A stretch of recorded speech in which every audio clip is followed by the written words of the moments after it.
Hi friends, சூப்பரான சுவையான கருவாடு குழம்பு எப்படி செய்யணும்னு பார்க்கலாம்.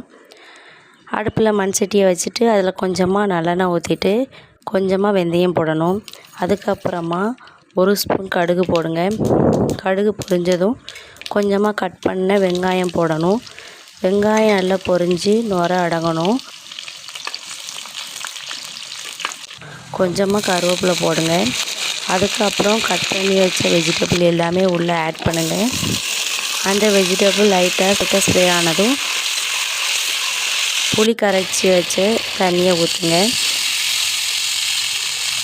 அந்த புளி கரைசல் கூட 1 ஸ்பூன் மஞ்சள் பொடி, தேவையான அளவு உப்பு போடுங்க. நம்ம போட்ட உப்பு எல்லா இடத்துக்கும் போகிற மாதிரி கிளறி விட்டுருங்க கொஞ்சமாக. அதுக்கப்புறமா 2 ஸ்பூன் மிளகாய் பொடி, 1 ஸ்பூன் மல்லிகை பொடி போட்டுக்கோங்க. உங்கள் விருப்பம். நீங்கள் குழம்பு மசாலா பொடி வாங்கி போட்டாலும் பரவாயில்ல, இப்படி தனியாக அரைச்சி வச்ச பொடினாலும் போடுங்க. அதுக்கப்புறமா சைடு ஒர்க்காக நம்ம தேங்காயும் 4 வெங்காயமும் போட்டு மிக்சியில் போட்டு அரைச்சிக்கலாம். நல்லா பட்டு போல் அரைக்கணும். அரைச்சி வச்சதை அப்படியே குழம்புல ஊற்றிடுங்க.